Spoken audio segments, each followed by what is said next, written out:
Realms of the Midwest side, those ruthless narratively driven podcast, you'll have a fun ride. I'll be in fall. We get so fast, dice rolling for low in the swamps, never stolen, no to the Dogs of Warcry. Dogs of Warcry is a podcast from the Mortal Realms, focusing on Warcry, a fast-paced, cinematic skirmish game by Games Workshop. Join us for discussions on gameplay, rules, lore, painting, terrain building, campaigns, and events. Welcome to Dogs of Warcry. In Season 3, Episode 4, we're going to discuss the evolving story in the Eightpoints, Age of Sigmar, and how it impacts Warcry. We're going to talk about Wrath of the Everchosen, Broken Realms Morathi, and how Catacombs integrates into this story. My name is Josh, and answering the call with me this week is Paven. How are you, man? Hey, I'm doing great. Ready to go. Excellent. Very cool. I'm looking forward to having this discussion with you. Well, let's jump right into it. We're going to start off with the Forge of Mythraxis, where we talk about what we've been crafting, painting, building towards ultimate domination of the 8 points. Josh, why don't you kick us off? What have you been working on? I've been working on my Canine Shadow Stalkers. I've gotten them all assembled, primed, and based. I did a zenithal kind of priming method where it started with black and then primed them white kind of from the front, because I'm going to make it look like they're fading out of the shadows. And got all my Catacombs dungeon terrain assembled and primed. And I've been working on my modular lava board still. Tried out a couple color schemes that I didn't really like, so I need to kind of go back and kind of prime it all a nice dark orange or red color and kind of work my way back up again. But I've kind of set that project aside for now as I start working on my Shadow Stalker color scheme a little bit. How about you, Paven? What have you been working on? I think I've gotten a decent amount done since we talked last time. So I was just getting started on my Signs of the Flame we got for our review copy. I have finished painting those guys. I haven't finished basing them yet, so I have the satisfaction of progress, but not the sweet taste of a completed miniature yet, because they do need to be based. I am waiting on some kind of texture basing rollers from a company, but those aren't here yet, so I can't quite execute what I'm hoping to do for their basing. So while I'm waiting, I've assembled a couple more initiates, which are the kind of the lowest on the spiritual journey that the Scions of the Flames go on. They're the guys that don't even get shoes yet, but they're the cheap guys that I can quickly add to my warband as they grow. So I've assembled two more of those guys from the second set, and I did little tiny bit of kit bashing on one, and then more significant changes on the second, just to get more variety. They look a little bit too similar for my liking, so I really want to put some conversion work into this next group. I also started, like Josh, I started on my Catacombs terrain. I put it all together so I could play with it. I primed it. I have a test piece. I'm working on the sewer entrance, the circular sewer entrance. That's going to be my test one. I'm really looking for like a purple brick, because I want the brick to be the same as the basing scheme for the Scion, so it has to contrast well, and I think purple will contrast and tie in with the scheme overall. We'll see. It's still in the testing phase. Next up, what do I got to do? I got to finish basing everything like I talked about. I got to finish my Ogroid, which I started a while back, but it's been like hovering around like 40% done for a while. He wants to join the warband at some point, but he's like 300 points, so it's going to be a minute. Then I got to do the underground terrain, and then I got to do the overground terrain, and then I'm allowed to purchase something else. So quite a long road in front of me. GW's coming out with a lot of new cool stuff, a lot of cool new rules, making me very motivated to get what I currently have painted done. Yeah, no, you've got a great progress. Color scheme on those guys looks really nice. I feel so. Where I ended up was a lot of kind of earth tones like grays and blacks and tans and browns, kind of for a lot of the pieces on them. They have a lot of skin on them as well. And then I have like kind of the contrast to the interest comes from the leather armor is like a white color with the white contrast over it to give it some interest. And then it has like bronze and silver bits, and then purple cloaks. Whenever they have the scale cloak, that's a purple. And then the bright orange flame is really what kind of, I think, saves the whole scheme from the gutter, because it wasn't looking good until I started painting fire. And I think that gives it the hot variation, gives it some focal points to focus on. I think the sculpts are very good, that the fire's put in places where it draws the eye into not into the I don't know, on the foot or the butt. Like they're on the weapons, they're on the head, they're making cool shapes. I don't know anything about anything, but I'm happy enough with them. I really need the basing to figure out whether I've nailed it or not. And if I didn't, it's fine. You can always iterate. Well, I think the purple scales on the cloaks turned out really nicely. So I think the bases are going to be a great fit. Man, I hope so. I have to quit the podcast and throw my models down. Oh man! Speaking of that, Speaking of our progress on the warbands, we finally have some more Path to Glory we can do. So I will kick this section off with a couple starter games I had with Vint, our Warhammer Store Manager, and then we'll move into the games that Paven and I played. So I managed to get my Canine Stalkers assembled in time to get a practice game in with Vint. He played a Dwarden Hammerhall warband for a friend of his that he kind of put the models together. And it was a really fun game. They were slow, but extremely tough. He pounded out most of my warband. I managed to pull off a win because I think I had the treasure at the end. Super tough warband.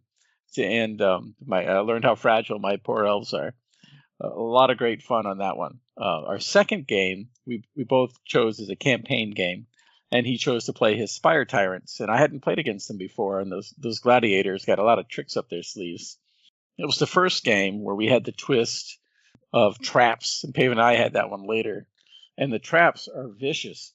Anytime you move or end a movement, a disengage or a movement action, or you roll a die, and on a 1, you get D6 damage. And in that game, we had some extremely funny moments where both our warbands took more damage from traps than we did from each other. I had to run off the board, and I had a model almost escape, but she stepped on a trap and killed herself before she could escape. And a lot of memorable moments. And I think the first model death to lava is that she crossed a wooden bridge and fell down. So had a really good time. So I was looking forward to the games that Paven and I played a couple weeks ago. I think, Paven, you want to jump in? Sure. I want to talk about these one at a time because they're both great games. They're our first Catacombs games. Well, yeah, they were one of Josh's first. They were literally my first. We got to play that. We played them outside in probably the last nice day in Wisconsin. So it was a beautiful day to play murder in the dungeon. And the first game, I just want to we'll talk more about it in a second, and it was an objective-based game, but the thing that dominated my experience with it was something Josh mentioned from one of his games. Was we rolled the trap twist, or the hidden traps twist, where you roll that dice for every move. But Catacombs dungeon-based Warcry games already have lots of danger, and so there was this corner of the board where I started where there was the casket, which is roll a dice, and on a 1 you take damage if you're near it. And then you had the hidden traps, and then there was a little bridge, and then the objective.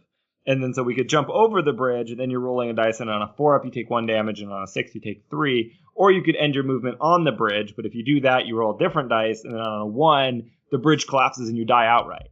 So it was really just my guy's just running the gauntlet. The dart traps are shooting out, spikes are coming out of the ground, ghosts are trying to grab their ankles, and they're jumping over a fiery pit and just to try to get to this objective. So it was very hectic, and I really felt the danger that we were in deep in this dungeon. And sometimes I just didn't move my guys. I was just they're good. Right. They're just gonna sit in this corner, and maybe the danger will pass. Yeah. But tell me more about this game we played.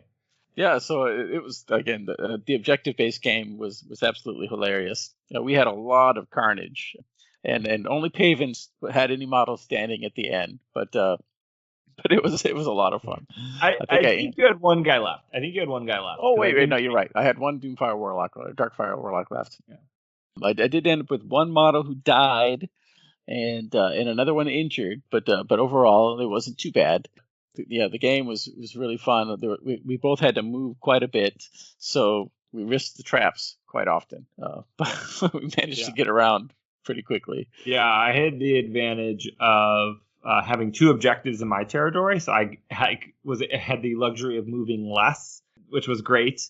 And I also had another thing going for me is I think I rolled really well that game. So my guys came out swinging with the hot crits and the hot, well, just they're generally hot. So yeah, everybody performed like how I want. How you know, sometimes your miniatures, like, you imagine them behaving some way and then they just like, poop the bed. But in this game, they did what I expected them to do. Like, my immolator was just like punching things with his flaming fists, and my boss was just hossing down multiple models. And even my priest, I think, like, killed somebody with her staff and then lit somebody on fire until they were dead. Oh yeah, using the science thing, which was like, I was like, oh, cool, it works. It sure did. Yeah. I think that quad is better than I was originally suspected, because just being able to project, like, pretty much kill any medium-sized model from 6 inches away. Yeah. So really, you can double move and then get rid of a model, which is a really great threat range. Yeah, unless you rolled super poorly for some reason, but on a 2-up, you got pretty good odds. I think the expected value is pretty good, because you just got to roll 2-ups on all those dice, and then you're doing damage. I agree. So that was the first game. I came out with it. Yeah, let's talk about the second game. Yeah, the second game, I think was the most fun for me, just because we had a unique circumstance where we had 5 treasures on the board, and we kind of alternated setting them up. And I was able to start more centrally located. Pavement was on the further ends, and I think it was most fun because we had the twist where you had reinforcements that could show up early. And in this particular case, I managed to place the sewer entrance near one of Pavement's deployment zones, and got the first turn, and I was able to move my model from there, one that showed up due to the twist, grab the treasure, and jump over the lava to the main central platform. So instantly, at the end of turn 1, I had 4 of the 5 treasures. It didn't last that long. You got nailed in the back by your immolator, or your fire priest. Yeah, but you were like, you had collected all, like, at the end of turn 1, it looked so bad for me. Like, you had all the treasures in the middle, and all my guys were like through like multiple doors and bridges away from the middle part of the map. Yeah. And so, like, I spent the first turn not picking up treasure and just like trucking, like pulling. One guy pulls the leather, the other guy goes through the door, punches through the next door, and then the third guy can actually, like, move his not very great 8 inches to like get closer. Yeah. But I think one of the things I noticed is that, like, having the full 5 turns I can rely on, like, I can waste an entire turn just walking and opening doors. Yeah. But so that happened, and then I guess the other super memorable thing, or there was a couple of those, but there was this bridge bottleneck that I kept sending guys to, that you kept knocking them into the lava. I lost 3 or 4 guys, like, in the same bridge bottleneck. Like, first a guy, like, ran on it, and, like, you knocked him off the bridge into the lava with a crit. And then my boss got all the way over it, and I'm like right at the end of the turn. So I ran him over, and I'm like, okay, I just need to activate him. Like, he's gonna kill whatever he gets to, because he's a real beast, and then I can get him away from the edge. If he has enough wounds, he should be able to be okay. But no, you took the first activation, you like whipped him off. He slipped on some rocks, goes to worship the flame down there. And then, like, the last guy was just following everybody. And I think she was just running across the bridge, and the bridge just collapsed. And so she goes down too. It's like the same, like, oh my God, all these, like, my whole squad just fell into the lava. I know, it was crazy. That's why it was so memorable. But yeah, that reinforcements on turn 3, being able to come on from anywhere, and having your brazen champion show up on the center platform and go, aha, here I am. Yeah. Totally changed the game here. You just plowed. Yeah, that was when I could claw my way back. Because, you, like, spent your, like, activations, like, knocking my boss in the lava, but I had banked a rampage. So, like, my brazen champion was able to be close enough to, like, start rampaging into your guys, and your guys are pretty soft. And he does a lot of damage. And you put the weapon stash right in the middle of your territory, which turned out to be a bad idea. Can you talk about that?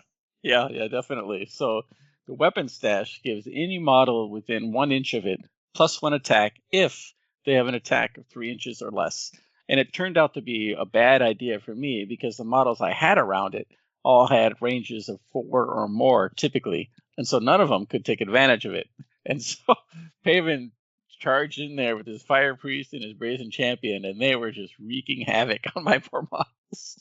Yeah, I the way couldn't I like to escape fast enough. Yeah. Yeah, the way I like to think about it is like, your sophisticated elves, like, oh, they see a hammer and they're like, oh, gross. Like, I'm not picking up some like human-made hammer.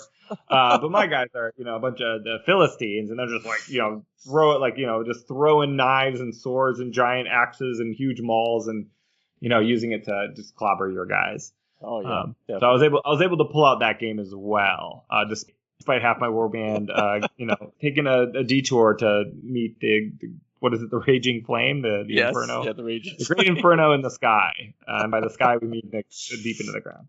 They all recovered though. None of them got injured in the roll, so That's it must have been successful. well, my initiates get injured. Yeah, one of us, Sifmenos, is -1 toughness and -1 ability right now. But Right. her job is mostly to like pull levers and like sit on treasure. But all my other guys, Raxos, my Brazen Champion we've been talking about, is actually 2 Destiny. 2 Destiny for 2 games. This guy's going places. Yeah, no, definitely. He's potent. That minimum, he's got the 3/6 damage profile. Very effective. Yeah, especially against guys that have 8 health. Yep, yeah, definitely. Yeah, so I have to plan a little bit more for the long game since we got 5 turns to work through. So that's definitely been learning experiences for me. So. Yeah, there's more attrition in this one than try to win early. I think in like above ground Warcry. Yeah, I agree. Anything else you want to talk about with these games? No, I think I think the Catacombs on this particular board is really interesting. Definitely changes the tactics and how you play certain warbands. I could, on an above ground game, the Canine Stalkers would play very differently with the movement and ability to fly with a double. I would be able to escape more readily. But in closer quarters in the Catacombs, especially with the reinforcements coming in at 12 different potential entrances, definitely a different dynamic. And I enjoy the challenge it's been. Yeah. All right, let's jump into our next section here, and this is the Visions of Madness. This is where we pray to the dark gods, and they grant us, through their insane whispers, previews at the next GW product releases. There's nothing really for Warcry, is there? I don't know. We got the books coming. We don't have any more information about the books. The gods are silent at the moment. Cool stuff with Broken Realms Morathi narratively, and I think we're going to jump into that big time in our victory condition. Yes. Is there anything you wanted to add here, Josh? I think the only thing I'd add is that this Broken Realms Morathi is the first in what's supposed to be a 5 or 6 book series, somewhat related to like Psychic Awakening for 40K. So they're going to be transitioning out of Soul Wars and into the Broken Realms. And I think there's going to be a lot of interesting opportunities for new warbands and lore, which, we'll talk a little bit more about in our victory condition. All right. Can't wait. Great. Okay, now we're going to get into our Circle of Paint challenge. This season, we are having dueling warbands. So both Paven and I are going to be putting together our new warbands, the Canine Stalkers and the Signs of Flame. And we're going to start with Paven here to see what his progress is and talk about the background, etc. Yeah, so this is our like tale of 2 warbands that we're doing on the show. Please play along with us. I'm gonna try not to talk too much about my paint schemes. I talked about that already, but I'll talk about like kind of where my guys are, a little bit more about their narrative, and kind of where I see them going in the future. So just to recap, I'm doing Signs of the Flame. I got those guys painted but not based. I feel good about their paint scheme. And now I got to get some what I'm currently thinking about is like what I'm going to do for the next group. So I have the first 8 comes in the set. I got a copy of the second 8 for my personal set. And I really want to kit bash these more. I want to like put my own spin on them, do some more variation from the because I already have like copies of all these miniatures in all these poses, and you can do some weapon swaps, which are nice. But I like to have a little bit more, especially like head swaps. I don't want people to have the exact same head. So for one initiative initiate that I've built to add to the warband, I shaved off all of his hair with a file and an X-Acto, and I think that gives him like a little bit of a different silhouette. And I like kind of changed his weapons up. So I'm hoping to do it the rest of those guys. I'm really thinking about adding the Slaves to Darkness Start Collecting box. to this larger effort because I really want to swap some bits with the Chaos Warriors. One, because I love those models. I love that old northern warrior aesthetic from the world that was. Like that is like the coolest part about Chaos, like kind of that undivided, brutal warrior, like the most dangerous thing in the realms. I really like that, although the Chaos Warriors are certainly not the most dangerous things in the realms anymore because the Mortal Realms are way more dangerous, so everything's at an 11 now. But I still like the aesthetic. It's still very cool. I want to use them for head swaps. I want to take fire bits, add them to the Chaos Warriors. I want to take the Chaos Warrior bits, add them to the fire bits, and then like that would help me move to the next immediate group. However, that is purchasing a lot more plastic that I'm already way deep in the hole. So I don't know what I'm going to do. Talking a little bit about the narrative of my guide that is emerging slowly. I don't have like a really hard story I'm telling yet. I want to have that emerge more organically, or maybe I'm just being lazy. But I think last episode I talked about, I think maybe they were from a cold place and they worship the fire. I'm kind of moving away from the cold basing scheme, so they're no longer from a cold place. I think they live in a dungeon. I don't know what they're doing. But one idea I do like that I am going to stick with is they are part or are going to join later, but they're part of a larger fallen slaves to darkness ecosystem that are all centered around the worship of chaos in its most pure form as a flame. And so my scions are, very spiritual and religious kind of chaos worshippers, but they don't have a very nuanced or sophisticated understanding of the detail workings of chaos. However, when you move up the kind of totem pole toward the chaos lords, the chaos sorcerers who would live in this army but wouldn't necessarily be part of a war band, they have a more sophisticated view. They know about Tzeentch. They know about Nurgle. They all interpret it as part of a greater chaos kind of flame theology. And so like Tzeentch represents kind of the changing nature of the flame, and flame as like an agent of mythical transmutational properties. And that's what Tzeentch represents, a part of the flame, not the flame being like part of Tzeentch. And Khorne is the anger, the fiery intensity of the flame. And that is kind of how they think about it, kind of a undivided lens through which to view kind of the different myriad forces of chaos. Cool. Yeah, it's just an idea right now. Because I have these Scions of the Flame, and then I have like one Chaos Sorcerer and one Varangard we painted for our first Circle of Paint challenge. Right. Both of which are kind of in the scheme, but the scheme has diverged a little bit from them, so they might get repainted later when they get added to this warband or added to this army.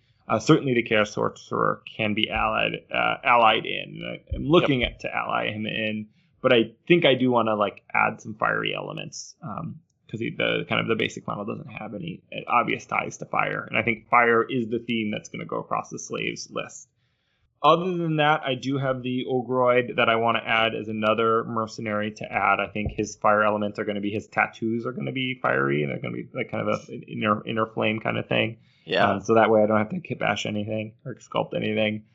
And that's it. That's where they're sitting at. Let me talk a little bit about the specific narrative for this warband. I'll read off a couple names that I think are important. So I did name generate all my guys. I don't think I'm going to give you all of them. I'm going to give you like the guys I like the most. So my leader is Krastos Tyrannos. So you hear about him. His second in command, but MVP, first in our hearts, is Raxos Korvax. 2 Destiny, 2 games. Just, winning the game single-handedly. He's very cool. He's going after your leader. You better watch out. Yeah, I wish there were rules for, like, replacing leaders. Like, I would love that to, like, figure out a way to make that narrative. Maybe I'll, like, kit bash something up.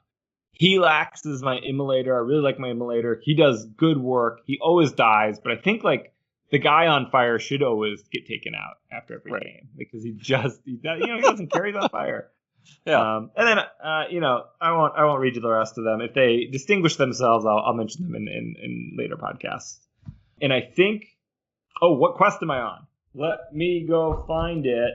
A peek behind the curtain, listeners, is that we forgot to record this part of the episode the first time we did it. So we're doing it for a second time. But it's great because I get a second chance to read this paragraph and the first time I did it, I don't think I did a great job. So here we go. Second take. Still looking for it. I should have bookmarked it the first time, but I didn't know we didn't record at that point. Right. So my guys, they're on a quest for the Immolation Engine, which is coming out of the Catacombs book, and it's a dungeon campaign. And here's the narrative. Deep in the bowels of Baron Thrax's maw, the deranged warsmith Palavax Iron Eyes fashioning a flame-spewing machine of destruction, intent on using it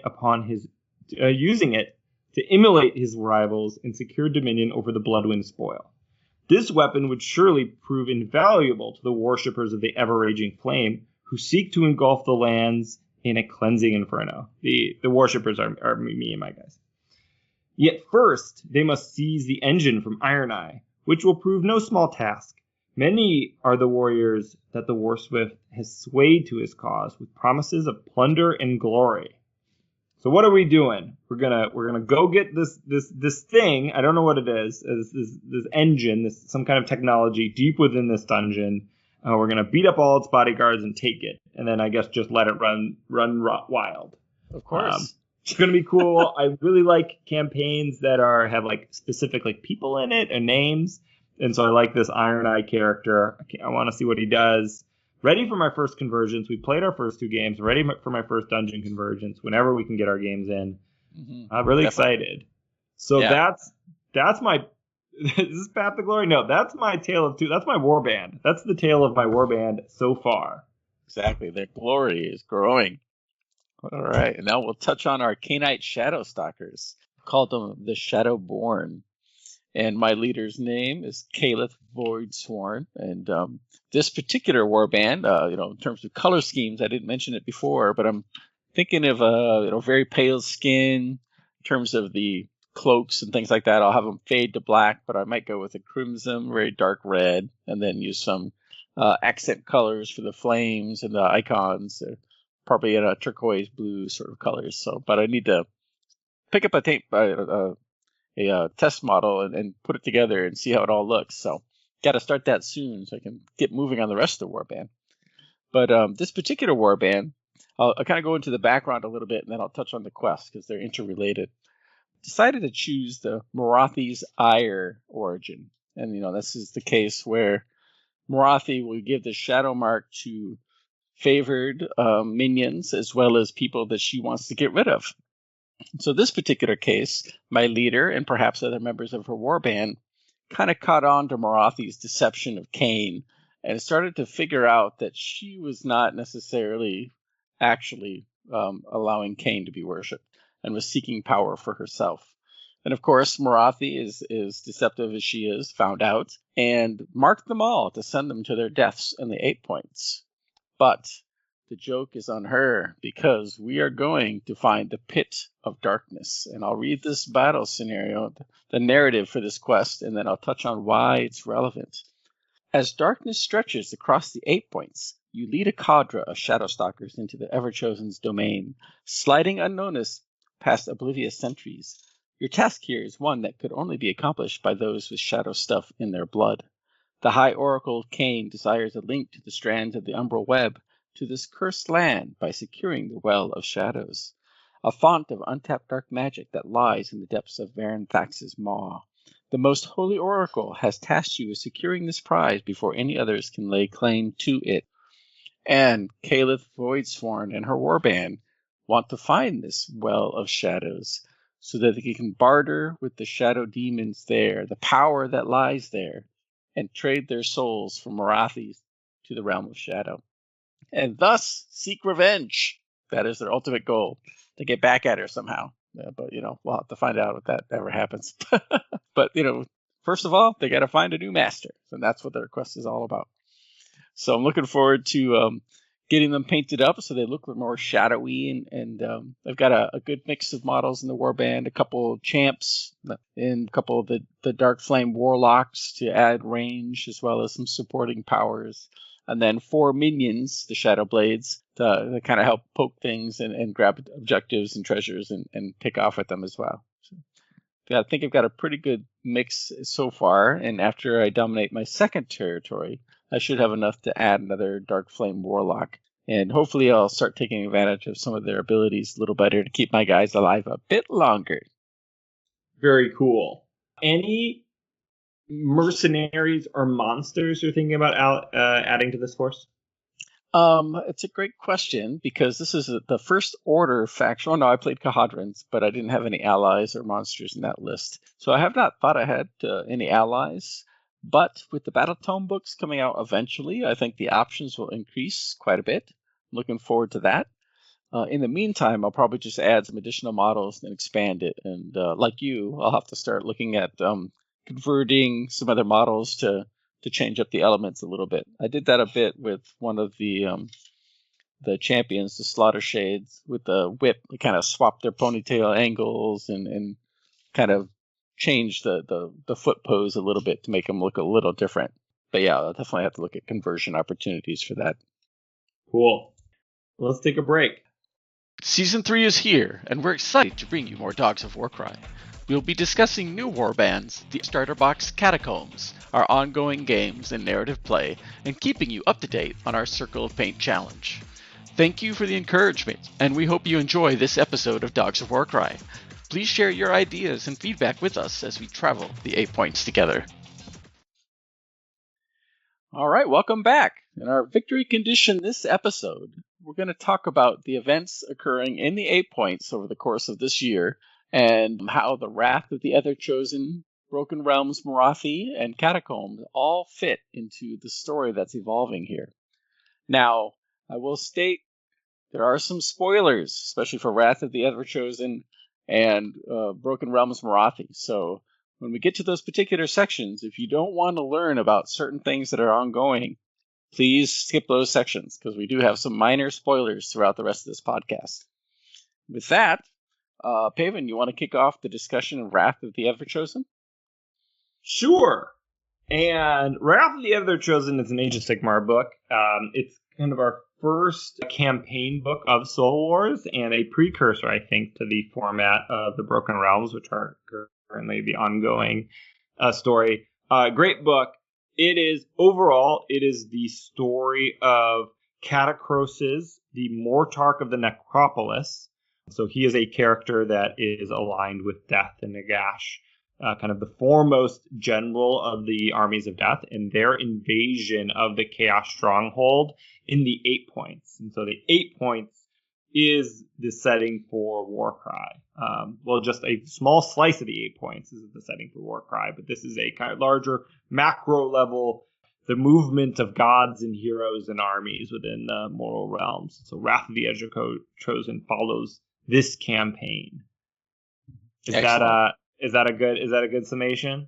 I agree. Yeah. And just for the listeners out there, the Mortal Realms story phase did do a review of Wrath of the Everchosen, where you can get a lot more detail and hear about our thoughts on that particular campaign book and the lore behind it. Were you on that episode? I was, yes. Cool. Was I on that episode? I don't think so. I don't remember. I don't think so. How could I not know? Well, listeners, take a listen and write in. dogsofwarcry@gmail.com. Let me know if Paven was on that episode. So we'll piece together my life. Right. 2020's been a long year. True.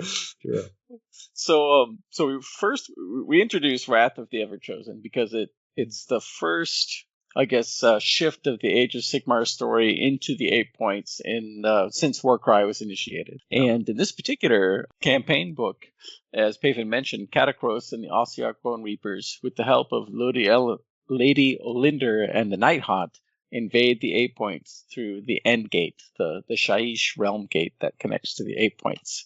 You don't want to give away too many spoilers, but this came out a year ago. I think we can do as many spoilers as we want. It was January, and we warned everybody. Hey, everybody okay. that's still cool that's listening to the podcast, we're in the spoiler full club. That's true.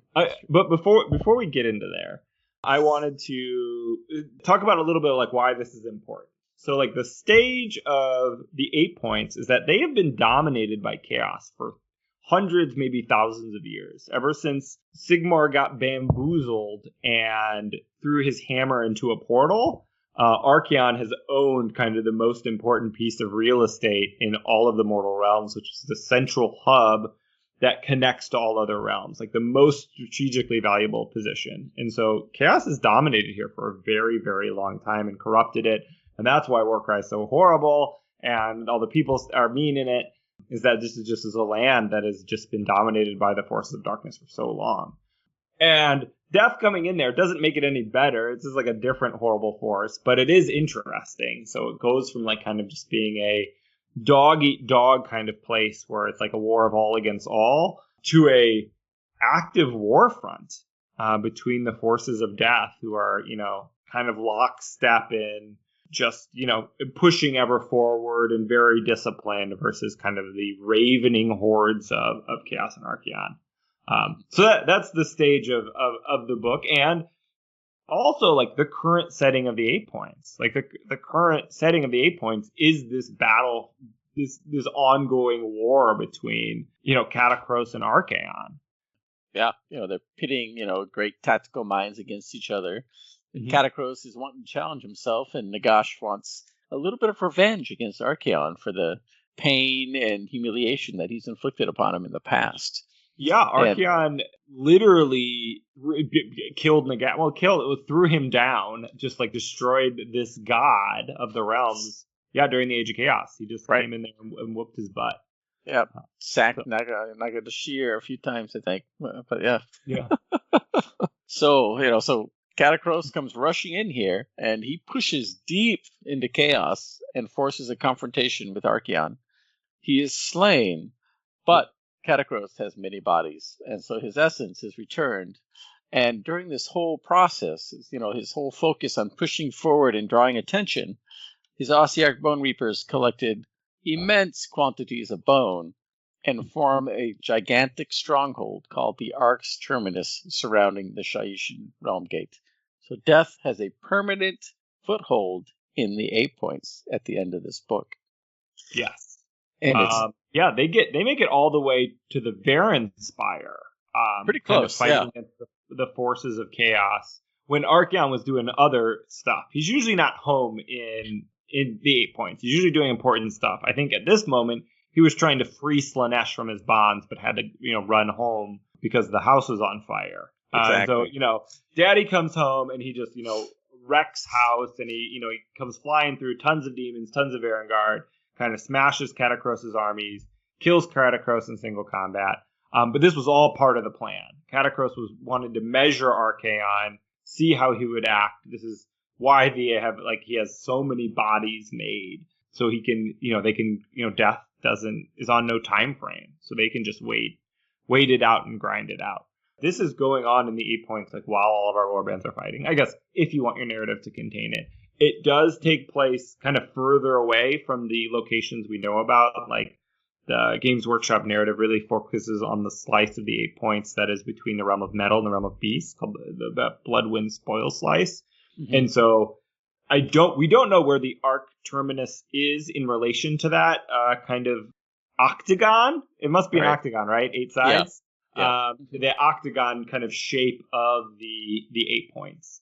So we don't. It could be on the other side. Could be right next. I don't know. Yeah. But yeah. So, but it is certainly a place where you could play games, and something that if you have the Ossiarch Bone Reaper or other Death-aligned factions, they could be part of this larger invading force, and maybe they're scouting, maybe they're searching out magical artifacts, maybe they're doing some sort of guerrilla warfare against like chaos strongholds or war bands. So certainly could be part of your games. Yeah, I think one of the fun things that this particular campaign book added is they added Realm of Battle 8 points. So there are different things that you can only get uniquely in Age of Sigmar while you're fighting in the 8 points. And while they're not directly related to things you can do in Warcry, some of them are like you can use this flesh warping spell. But I think you could draw inspiration from those and perhaps use them to tailor your games a little bit. They added wandering monsters and spells in the 8 points, which I think would be a really fun challenge battle to add some of these wandering spells, as a monster that you've got to try to tame. They introduced siege play, which I think is a great opportunity for Warcry warbands to have a force that's either sallying out or trying to escape to deliver messages or gather artifacts to come back and save the castle. And it also adds a lot of allegiance abilities and unique factions to the Chaos factions. And I think any of those, they're all really interesting. And you could draw inspiration and form a Warcry warband based on those particular factions and say, oh, we're from this faction and we're fighting in the 8 points for these reasons. So I think, the reason we bring it up is because the story is evolving and now there's this intrusion of death in the 8 points. But it also adds some unique narrative elements to stories or campaigns, quests that you can use to create a unique warband or flavor the warband to be from one of those factions, or perhaps fighting in a battle where you can, like Paven said, maybe you're doing a siege battle and one of your warbands is on the wall defending that particular section. Or maybe they're searching for artifacts or sabotaging the enemy's, baggage train. So there's a lot of unique elements that you can take from this campaign book and tailor it for the Warcry warbands. Did you have any additional thoughts on what we could take away from that? No, you hit on everything I thought of and more. Yeah, it's great. Like, just like in the last, 14 months, year and a half, like we went from knowing very little about the 8 points to having this being like a more and more fleshed out geography and setting for the action for the greater Age of Sigmar universe. But, specifically, this is where like the Warcry action is taking place. So I think that's very cool. Yeah, I agree. And it's since it's so infused with chaos, there's so many wild and crazy things that you can do with it too. Mm-hmm. So, definitely. So I think next in our, in the narrative story path is probably Catacombs. And as you all know, if you're Dogs of Warcry listeners, we covered Catacombs in a bit of the lore in the last episode, season 3, episode 3.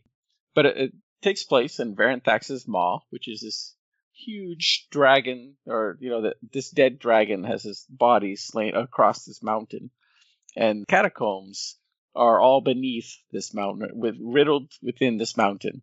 And apparently there are thousands of civilizations which have been down here. There's treasure, there's Varanites, and there's a Dreadhold sitting on the surface, as well as some other forges and things like that are being operated by Archaon and the forces of Chaos.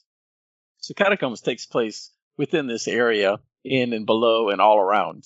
In terms of, there's no discussion in the Catacombs book on how this affects the 8 points itself or the Chaos warbands there, but it does tie in quite a bit with Broken Realms Morathi. And one particular lead-in is the Canine Shadowstalker quests. One of them is to find Varanite within the Catacombs.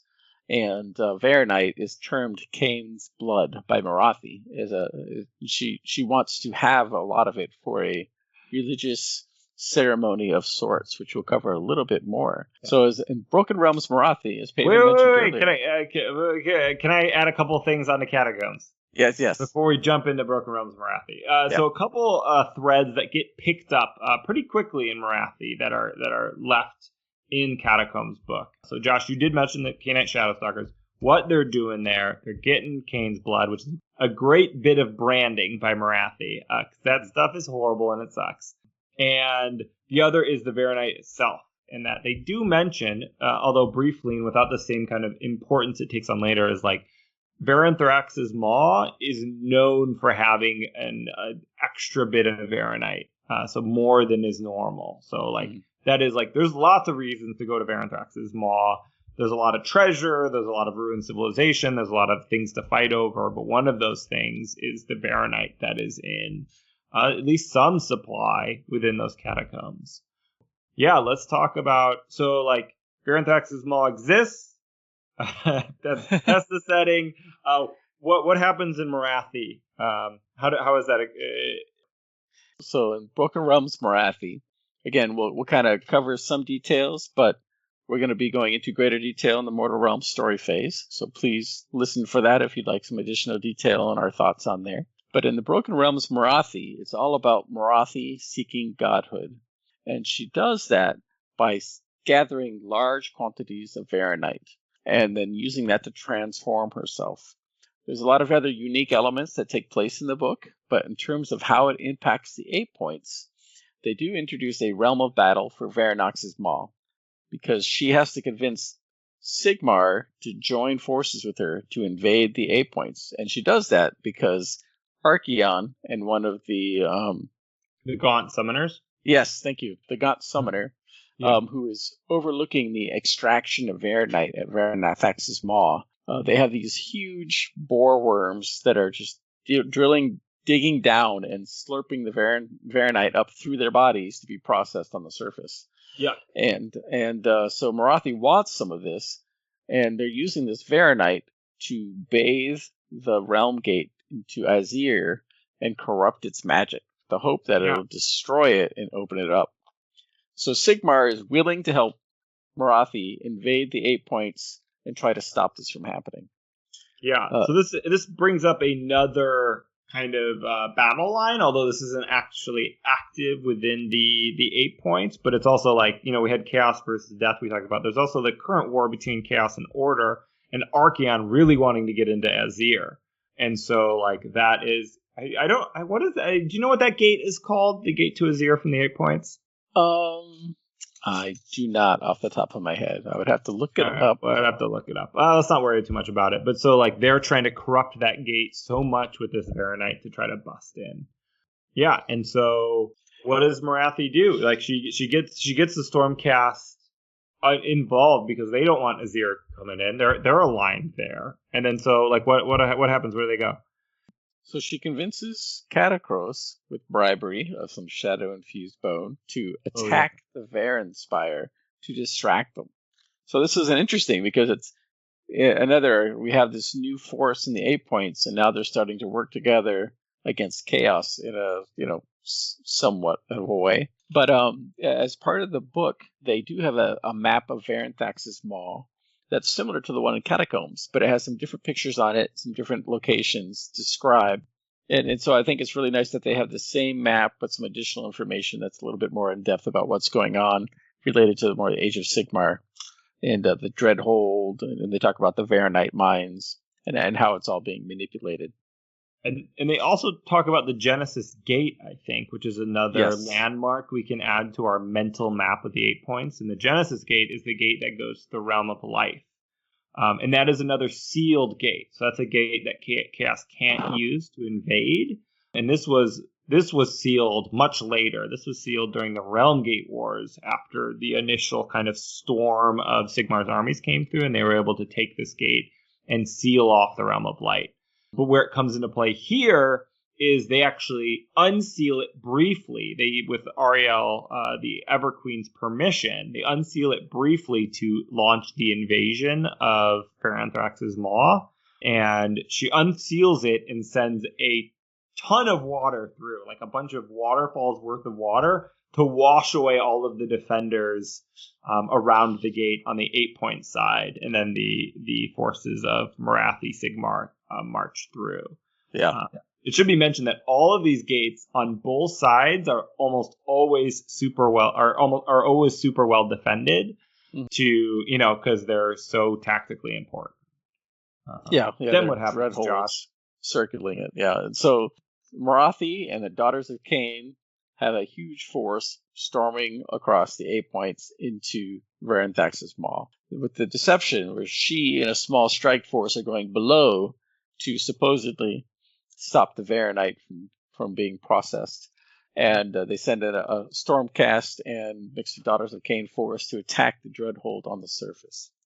So we won't go into too many spoilers, but Morathi escapes with some Varanite for nefarious purposes. Almost and all the of book. She steals. It was the grand heist. Yeah. She takes all the 4 worms 3 full. worms full. Yeah, she takes all the worms. Definitely. And she leaves the Stormcast and some of her Daughters of Cain on the surface, to fend for themselves. Well, you got to crack a few eggs, right? Right. For a greater purpose. So the book continues to talk about a wide variety of new allegiances and factions for Order, which relate to the evolving storyline, which are outside of the 8 points. But again, kind of wrapping this into how it affects the 8 points. Now we have evidence of an invading Stormcast, Eternals, and Daughters of Cain forces, and the Gate of Life the gate to the realm of life is still open and being protected. So it introduces a lot of new factions and elements, again, narratively, that you can build warbands for the Sylvaneth or Stormcast Eternals, Daughters of Cain, and you can use that to, again, participate in the story as part of the invasion, attacking fortifications, or delving below to get the Varanite from the worms. Maybe you're fighting a retreating battle or seeking to sabotage the enemy forces again. And I think it adds a lot of really interesting ways to theme your warbands to be part of this ongoing narrative. And so, like the Canine Shadow Stalkers are obvious tie-in, of course. Yeah, or your Stormcast that got marooned there. Right. That part of this invasion force that got cut off, and now you're kind of a behind enemies lines of force. So, it's just more opportunities to incorporate the larger Age of Sigmar story arc. Of course, something you do not have to do if you like to keep your kind of, and it's kind of my preference even, that my kind of Warcry games are much smaller and lower stakes and more kind of focused on like individuals. Mm-hmm. But it's cool to think about like kind of the larger context they inhabit. Josh, question for you though. How does this affect our games in Catacombs? And that is a wonderful question. And from the book Catacombs, nothing's going on. And I think my view of this is, okay, these giant boreworms are sucking up the biggest deposit of Varanite. There's still lots and lots of space within the Catacombs that our warbands are fighting and interacting that, are not necessarily affected at all. But you can certainly build a warband that seems to be part of that force. Maybe they got lost in the Catacombs and they're trying to find their way out. Or maybe they're still there looking for extra Varanite. But I think in terms of overall Catacombs play, it doesn't affect it unless you want it to, which is always a nice way to go. Yeah, and there's always battles in the 8 points. Like, there's always war and fighting. And so there happened to be a big one, but I don't think it actually... This wasn't an invasion that changed the status quo.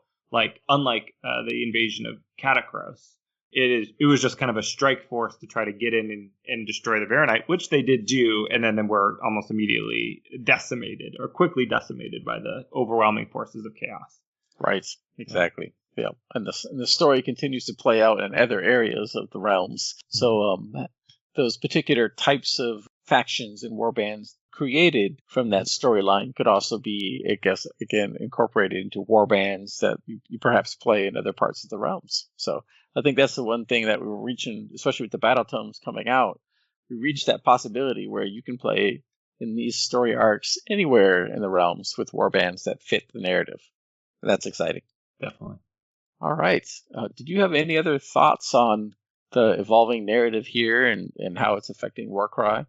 No, I think that's where we're at. I don't know if this is how evergreen this episode will be, since the plot will kind of continue to chug along with the Broken Realms series.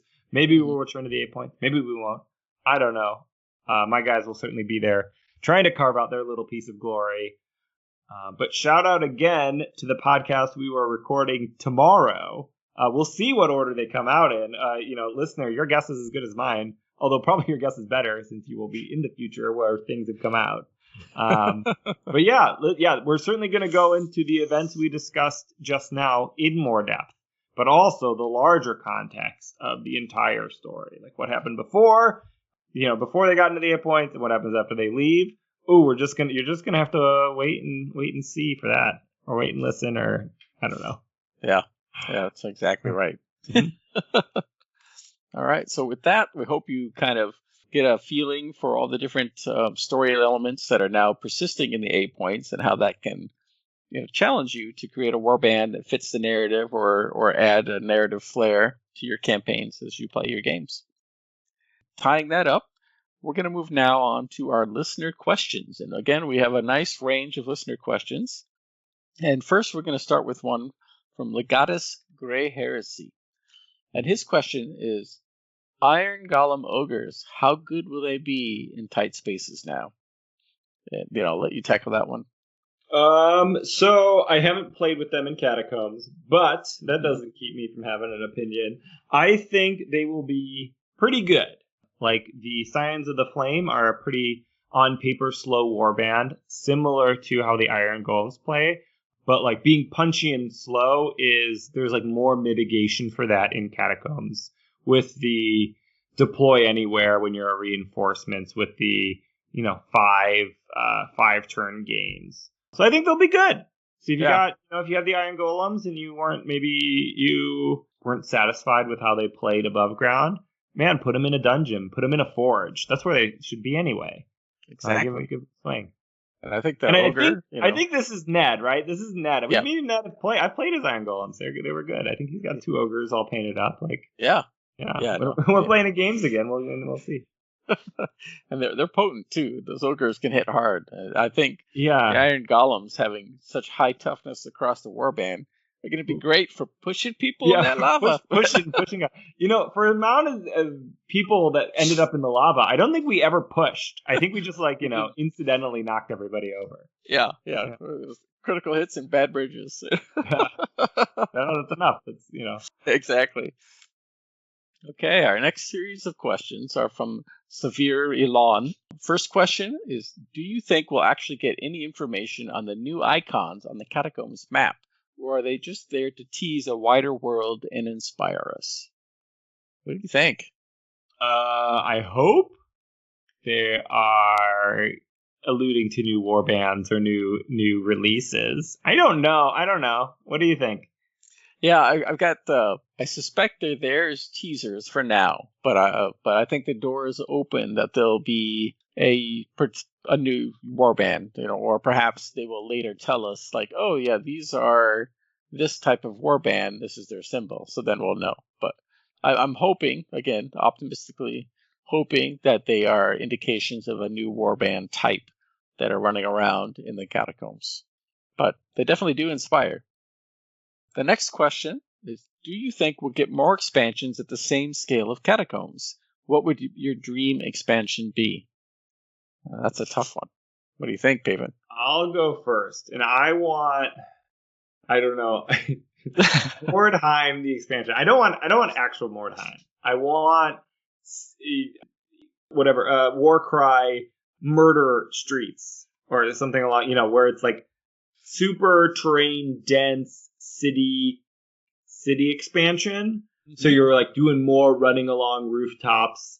Maybe there's an expanded shop system or something that really puts it in a like livable place, and where it's more like kind of that alley fighting street combat.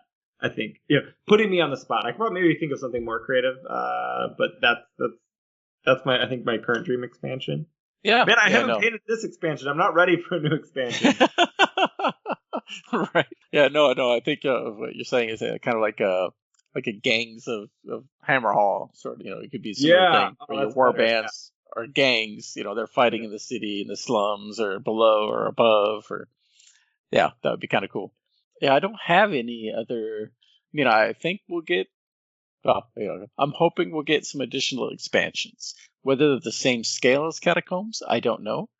But I do think there's plenty of terrain opportunities for additional Catacombs, or we could talk about tombs, like we did before. We talked about tombs, maybe mushroom forests, other dungeon type environments, which would easily use the same rule set, so they could either be terrain expansions or, like Paven alluded to, some sort of city fighting expansion. I think would be a lot of fun, and again would kick us outside of the 8 points a little bit to tie in some other people who don't necessarily want to play in the 8 points. Mm-hmm. So that kind of falls into the next question, which is, will we ever see official Warcry products set in different realms, or will this game be exclusive to the 8 points?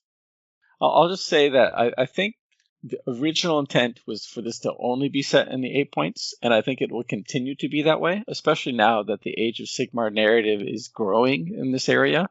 However, I think the game does not have to be exclusive to the 8 points, and I think with the Battle Tome expansions coming out, that opens up the possibility to play anywhere in Realms. And that's my thought. What do you think, Paven? I think we will. Yes, I will. I think we'll see official Warcry products in different realms. Cool. I think we will. It'll be like when we least expect it. I think Games Workshop likes to break their patterns, and right now everything's been in the 8 points, but there's no reason why it can't be. There's no So I think we'll go somewhere else cool. Yeah. So my guess is yes. I mean, the questions are just like, what do you guys think? I'm like, we don't know. Yes. But no, I love speculating. Speculating is super fun. Yeah, Exactly. I think we'll go somewhere else, and I'm excited to go somewhere else. Awesome. Now we'll move into Tomb King Tristan's questions. He asks, with the new lore for the Catacombs areas, what new warband ideas do you have? We covered a little bit of that in previous episodes, but the Canine Shadow Stalkers, I think, are grabbing certainly my interest right now. But I do think that having read through the Wrath of the Everchosen book again recently, that there are some really unique factions in there. And one that always keeps coming back to mind is this Nurgle faction that, they're pirates. So they're like running around on the rivers in the Eightpoints. And I think it'd be a blast to have a warband that's modeled after these Nurgle pirates. And then maybe play, some Catacombs or Warcry games on moving ships, fighting against each other, jumping from one ship to the next, climbing up the mast and jumping across. It could be really fun. It'd be a blast to try out. What do you think, Paven? I hadn't thought about ship-to-ship combat in Warcry. It sounds great. I think we should use dungeon rules for when you fall off the boat. Like you just you're swept away. You're not dead, but you're right. You're gone. Exactly. You're out of the battle. Yeah. Yeah. I don't know if I've had any new Warcry ideas besides the ones I've been racking my brain for, like the Signs of the Flame narrative. So like Catacombs really adds a lot into like dungeons and forges and underground areas. So I'm sorry, Tristan, I don't have any warband ideas at the moment that are worth sharing. I'll come up with some new ones hopefully. But there's nothing in the tank right now. And Tristan goes on to ask, how can the story of Broken Realms Morathi inform my games? Which is, perfect question because we answered that above, talking about different ways that the book and the story can help you theme your warband a bit for Warcry. So we'll move on to the last question he had, which was, are there any hints about new warbands in the Catacombs leaflets? And again, we have a lot of symbols. We don't necessarily know what they represent, but they do talk a lot about forges and the production. So I'm still thinking that eventually we're going to get some sort of true Chaos Dwarf warband. Mm-hmm. I don't know, though. What do you think? Yeah, I think we did our symbol speculation. Well, we did it a little bit on the last episode. I have the page open again. I'm really intrigued by this like scorpion-looking one symbol. Yeah. That doesn't have an Age of Sigmar analog. Like blood axes. Like, I can imagine what that is. But like scorpion thing. I think what I said before is like I just hope it's something like I want to see something wild and new. Yeah, new for the setting. So, what was the question again? Yeah. Are there any hints about new warbands? Right. Yeah, I would say they are super soft hints though. Sometimes you see something and you're like, yeah, definitely. Like we're obviously getting ghouls. I don't think there's anything that's been telegraphed very hard. No. Hopefully, there's that. Lots of rumor images out there about some sort of vampire pirates. I think a lot of people are speculating. We'll see. I don't think there's like a lot of vampire pirates. There's a lot of people hoping for vampire pirates. This is like when a news story is fake on Twitter, and then other news organizations pick it up because it's on Twitter. Exactly. There are more miniatures on the way. Some of them may be for Warcry. Exactly. We're hoping. All right, so we hear from Thundercake. His first question is a super wild off the wall one here. What Warcry individual unit, character, or model is best to modify a Jeep Wrangler, and why is it the Plains Runner or Iron Legionnaire? This is, he's talking about customizing the Wrangler thematically or accessorizing it somehow. We need to start filtering our questions. This one is just so funny. It's off the wall. All right, well, Josh, take a swing at it. What's the best Jeep Wrangler Warcry miniature? I'm gonna go since I'm gonna stick to the two that he suggested because it'll be easier that way. I'm gonna go with Plains Runner, and I think it's because the Plains Runner is gonna have like skins. He's going to have the little feather totem hanging off the rear view mirror. Maybe I'll be painted up in leather stripes and spots or, whatever. So I definitely think you could go with a very native safari type theme with the Plains Runner. I'm really struggling to come up with a good answer here. No, it's fair. I don't know. What's the most Mad Max faction? Because that's how I want my Jeep to be. You could probably say Iron Golems with the forging, or you could go unmade, depending on what kind of modifications you want. I'm going to go Corvus Cabal. Oh, and that's a instead good one. of wheels, you're going to have like big sticks, and you're going to your Jeep Wrangler is going to walk on these sticks. Because the engine doesn't work anymore because we're in the Eightpoints, and so you're just going to be a weird bird Jeep. I like it. All right, so his more Warcry specific question is, where do you envision them taking Warcry next? A town, a new realm, on the water, a different storyline? And I think we've kind of covered a little bit of that with some of the questions and things we had above. So Sure. Did you have any other input? Or where do I envision them taking it next? I love to speculate. I think, I don't know. I think a town is the only thing I can think of is let's go more civilized or more urban. Yeah. I think that would make a lot of sense. I certainly didn't predict us going underground at all, so I don't feel like I have my hand on the pulse of what Games Workshop wants to do. Mm-hmm. Although I'm very happy this is where they took it. The game is super fun and it's a very narrative rich spot. So I think urban.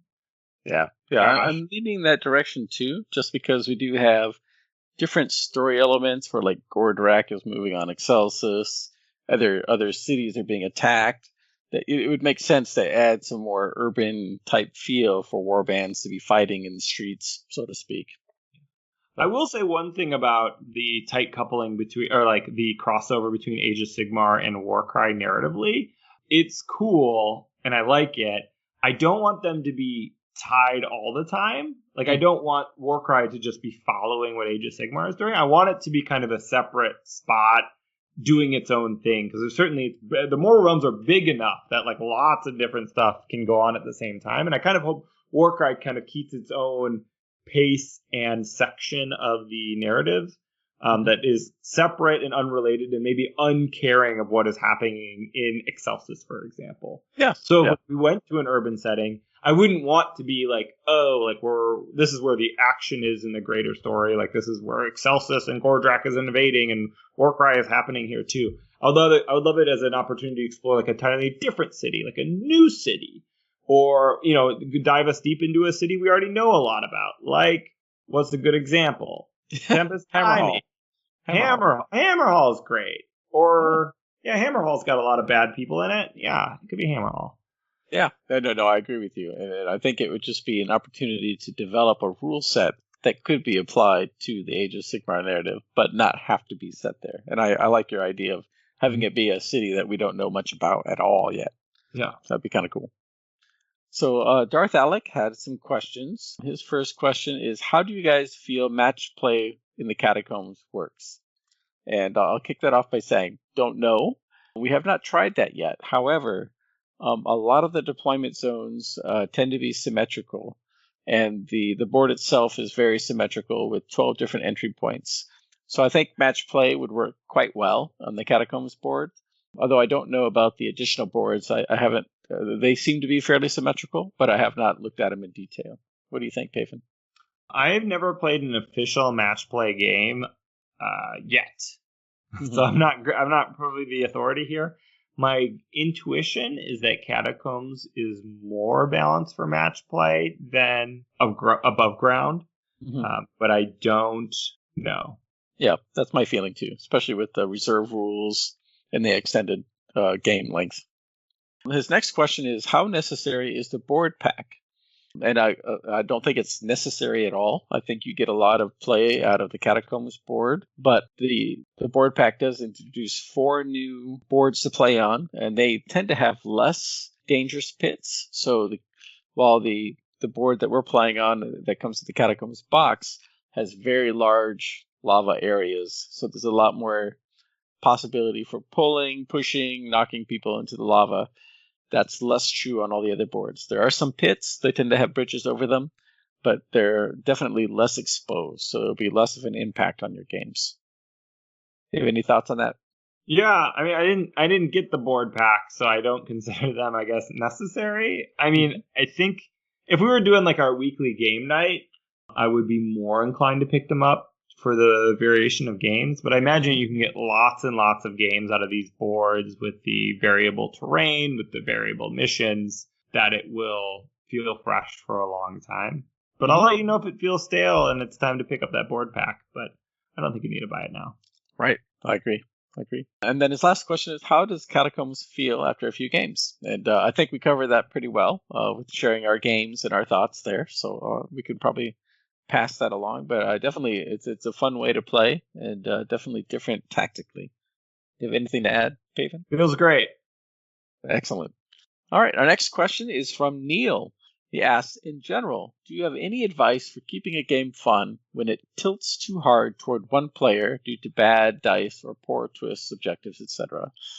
I think we've all had games that are similar, or had happened like that, especially in above ground play where maybe there's, a treasure on the board and the opponent gets to go first and has an extremely fast model, grabs the treasure and takes off, and you have no chance of winning whatsoever. So I think this kind of frames certain circumstances throughout the game that may happen like that. Do you have any thoughts, Paven, on what kind of advice you might offer? Yeah, I do have some thoughts. I really care about my opponent's game experience. And so, I mean, if this is somebody I'm just playing in the store for the first time and I don't know them that well, I don't feel... I mean... Oh boy, I want everybody to have a good time.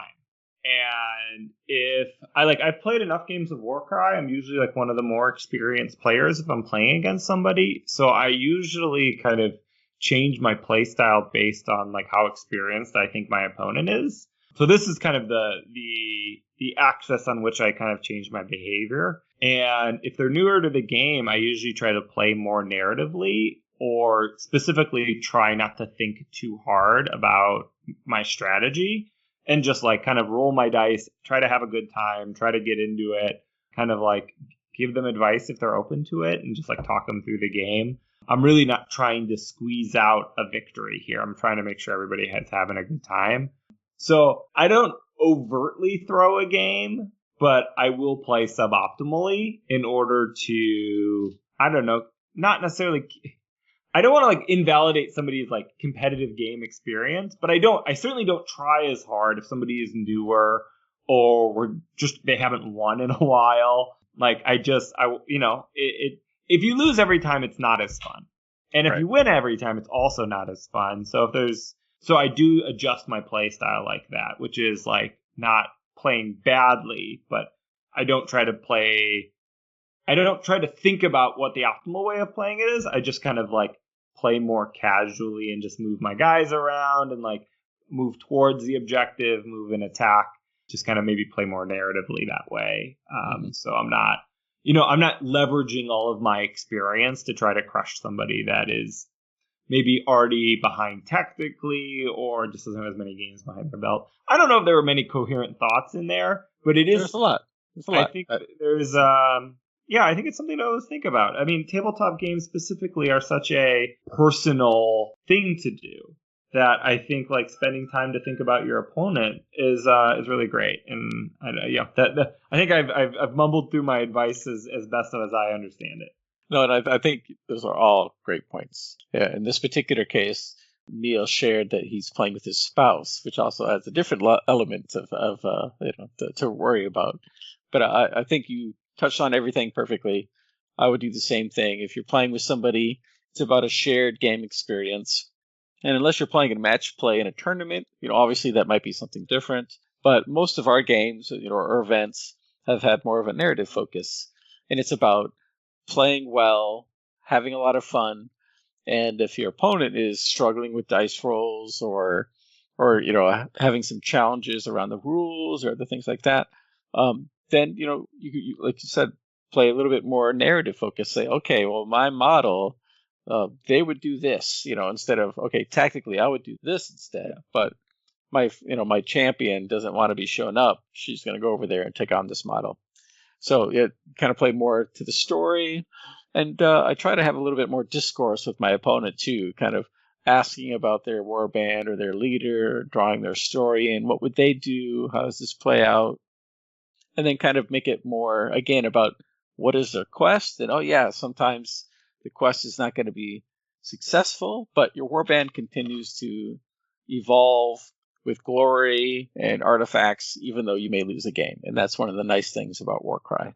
So I think it's important to wrap the story and the narrative into that so that people are still having fun, even if you're losing the game.